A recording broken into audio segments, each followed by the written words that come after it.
What's going on, guys? Welcome to another episode review for Tower of God Season 2. This is going to be actually an episode review for 3 episodes, considering we weren't really able to get around to reviewing any of them the past few weeks. So it's going to be episode 10, 11, and 12. And with me, as always, I have Loosefade. Which apparently also these episodes, I thought it was actually the end of this season, but apparently there's going to be a second part of this season. Obviously, like the last episode does seem to set up a new story arc, which I thought was just going to be season 3, but apparently I guess they're going to be taking a month break and then they're going to be releasing the second half. I mean the first season was like 12 episodes. This is already like midway through like, well, not midway. This is already the end of the first core, I guess. Yeah. And then we're gonna be heading on to the second core, which is apparently going to be focused on, like they call it, the workshop battle story arc. Mm-hmm. So when we left off, I think it was back in episode 9, we see like Kong and Bam like talking about how each of them obtain their powers, and Kong like thinks that Fug has something to do with it, but when Bam tries to tell him that he doesn't know how he obtained the power, but Bomb tells him, like, when he was forced to join Fug, he went through this ritual or whatever it is that he all of a sudden like obtained this power out of nowhere. So like Bomb doesn't really know like exactly how he obtained it. So Kong decides to leave the team and decides to go out to find his I guess you could say his brother, Kasano. So Baum, of course, like doesn't really tell the entire team what happened. So he decides to go out alone to try to get Kong to come back to the team. But by the time Kong arrives, like he's met with several members of Kun's second team, which they end up facing off and I guess having a fight before Kasano shows up. I guess fight alongside him in that battle. Apparently Kasano is hiding in like what do they call that tower? It's like this giant tower, like hand tower. Yeah, they call it the Hand of Arlen. So I guess he was like hiding there. Yeah. But by the end of that fight, I think Kong gets incapacitated, and then Bomb shows up to the tower and he finds him unconscious, but he thinks he's dead, so he ends up fighting both members of I mean what happened was that Kasano put shoved that like his hand in through him, right, and then he it seemed like he was dead because like he had just I guess impaled him with his hand, and it seemed like he obviously that the Kasano was it kind of betrayed him, so of course Bam just finds out when he gets to the tower, not the tower but the hand. Also we should mention this other character. This is who is I guess like she's supposedly like I don't know if she's like a fortune teller or something like that. This girl with the hood. Yeah, she's like a bunny rabbit girl or something like that. I think that her name is Xiao, something like that. Yeah.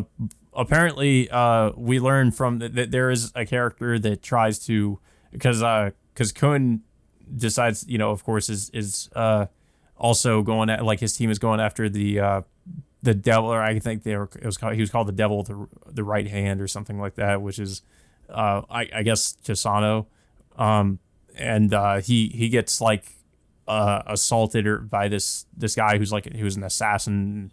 He finds out that he was hired by the same girl that Bam is going to the hand with, which is this girl with bunny ears. And we find out that, of course, that, she's been wearing a hood the whole time, but we find out she has the bunny ears. So, of course, we now know, she's not really to be trusted. And we eventually find out, what she's up to. That apparently, the gist of it is that I guess Fug was behind, a lot of what's going on because they want to create, what was it? They want to create a new Slayer candidate or a new Slayer. Uh, Yeah, so they're basically what they're trying to do is like they want Bomb because like he's an irregular candidate, and with with his abilities they have, I guess that you could say they found their weapon to to kill the members of the royal family. Of course, yeah, but of course, like Bomb is, as we all know, Bomb is doing it reluctantly because if he doesn't do what Fug tells him to do, then they're gonna end up killing his friends one by one. Um, and then of course, soon after this, um, Kun shows up to the tower, and then of course this is the first time that both Bomb um, and Kun see each other. But of course, Kun doesn't really kind of doesn't recognize Bomb at first, and of course he keeps getting keeps getting called by his second name, Viole. Uh, of course, like Bomb, of course, immediately recognizes Kun, but he's he's hesitant to like tell Kun who he is because of what Fug has on him. So this eventually leads into a situation where I guess I don't know who did it. I think it was Jasha or maybe Kasno ended up destroying the no, tower, which Xiao caused. Xiao said that she had planted bombs throughout the tower or the hand, Oh, and okay. yeah, she blows up the hand, and somehow it creates this or I guess this like stone golem thing comes out of the ground, and I guess that was like I don't, was that like the thing they were trying to get to? Was it um the golem, or I'm not exactly sure. It's not really clear like what exactly they're, I mean, of course, like they said, they're trying to create like, or they're trying to create another Slayer or something, or that's what Fug is trying to do. Uh, Yeah. but yeah, so basically, like, I mean, I kind of just got the sense that Xiao Xiao is kind of crazy, and that Bam is just kind of going along with her, or at least pretending to, be on her side for the time being, because otherwise she's going to Yeah. kill, she's basically going to try to kill his friends, or if not her, then Yeah. I guess other Fug members will try to kill them. Mhm. Yeah. So Bomb is forced to go along with Kasno and Xiaxia, and of course, two other members of Kun's team uh, get taken along with them, and Kun is of course trapped underneath all that rubble by the end of that episode. But what's also happening around at the same time is that some members of Kun's second team also work with Fug, and now and of course This is the I thing think what too. was it? Like, so these characters, they're revealed to be, of course they're working with Fog, and they were, they betrayed Kun. But I'm just like, I barely, like, I don't know, maybe they did have more screen time, but I barely remembered who these characters were. I was just like kind of laughing because I'm like, who are these again? Like, I don't remember, because they don't really get a lot of screen time, and I completely forgot like the name of, like, because it's that woman that I think she got, like, she was in like one episode for a minute or two, and then this guy that I think he also had about the same amount of screen time. Um, yeah, Yeah, I think the most notable uh, event that happens in this scene is that Don is being tied up, and then of course Rachel comes in. She's walking around you know like nothing happened, mm. and she is trying to convince Dan to join Fug, but of course Dan refuses, which causes Rachel just basically she just starts stabbing him over and over and over again. Which at first I thought Dan was dead by the end of this scene, but we found out later that wasn't the Yeah, case. I Until seriously, like, I was like, when they said like, oh, he's still alive, because they eventually do find his body, but I was like thinking like, there's no way, but we find out that he was actually just stabbed in the legs. That Rachel just stabbed him in the legs multiple times. yeah. So what happens after is Bomb's second team with Wang Nan and the others try to look for Bomb, but instead they end up clearing up the rubble and they end up rescuing Kun instead. And Kun, of course, you know, gets taken to to to their base, and Kun of course questions who they are, whether or not they're Fug or not. But he finds out later that they're not. By the time he tries to wonder what's happened, he gets confronted by Huarun, who he knows he's seen back in the first season. But he's wondering what she has to do with Bomb, and she pretty much tells Kun the whole truth of what happened to Bomb soon afterwards. Yeah. So then, of course, Kun decides to work with the Bam's former teammates to, and the I guess the upcoming workshop battle, or the workshop battle, and yeah, and of course we see that Bam is now in a way, like, I guess, aligned with Xiao Xiao and Kasano, and I think they did say that they could save what was it, Kang, or the other Kasano's brother. Yeah.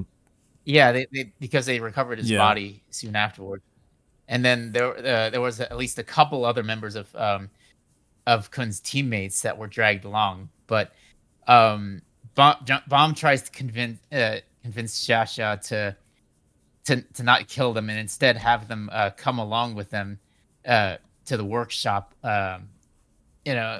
I mean it's weird. I mean, Bomb literally tries to communicate with them by, I guess, using I think texting them, or just sending them digital messages. Yeah. Left and right.